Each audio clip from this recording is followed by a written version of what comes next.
మానభంగాలు జరిగినప్పుడు, మర్డర్లు జరిగినప్పుడు, ఆ తర్వాత మమ్మల్ని చంపినప్పుడు ఈ విధంగా అగ్రకులాలకు చెందినటువంటి వారు ఎవరు కూడా నోరెత్తట్లేదు. ఈ పార్టీలో కీలకంగా ఉన్నటువంటి దళిత సామాజిక వర్గానికి చెందినటువంటి వారు కొంతమంది కూడా, మనకి దళిత సామాజిక వర్గానికి చెందినటువంటి హోంమంత్రి కానీ, ఎస్సీ కమిషన్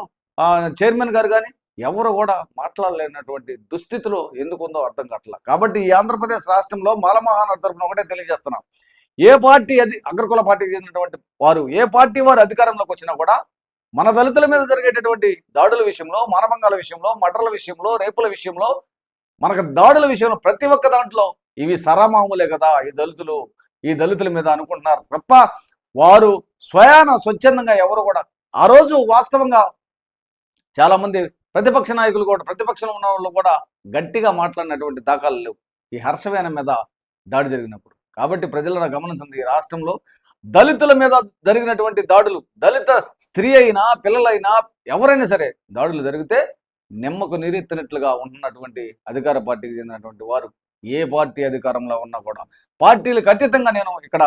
మా దళితులకు మనకు జరిగేటటువంటి అన్యాయం మీద తెలియజేస్తున్నాను.